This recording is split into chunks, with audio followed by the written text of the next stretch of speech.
লেবাননের সশস্ত্র গোষ্ঠী হিজবুল্লাহর প্রধান হাসান নাসরুল্লাহকে হত্যায় বাংকার ব্লাস্টার বোমা ব্যবহার করেছে ইসরায়েল। যুদ্ধাস্ত্র বিশেষজ্ঞদের বরাত দিয়ে এ তথ্য জানিয়েছে মার্কিন সংবাদ মাধ্যম নিউ ইয়র্ক টাইমস। যুদ্ধাস্ত্র বিশেষজ্ঞরা বলছেন, সম্প্রতি হাসান নাসরুল্লাহ হত্যা অভিযানের ভিডিও প্রকাশ করেছে ইসরায়েল।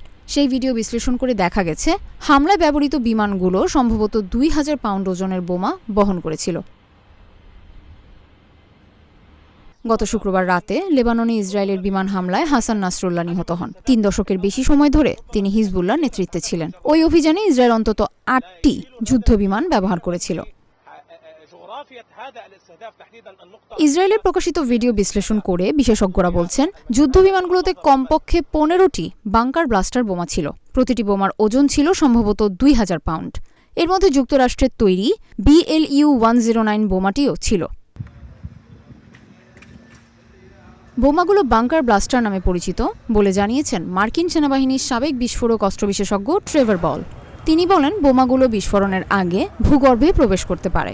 এর সঙ্গে নির্ভুল আঘাত হানার একটি নির্দেশিকা ব্যবস্থাও যুক্ত থাকে। ইসরায়েলি সামরিক বাহিনী গতকাল শনিবার তাদের অফিসিয়াল টেলিগ্রাম চ্যানেলে ভিডিওটি প্রকাশ করে। ভিডিওর ক্যাপশনে লেখা ছিল, লেবাননে হাসান নাসরুল্লাহ ও হিজবুল্লাহর কেন্দ্রীয় সদর দপ্তর নির্মূলে যুক্ত ইসরায়েলি বিমান বাহিনীর যুদ্ধবিমানগুলো।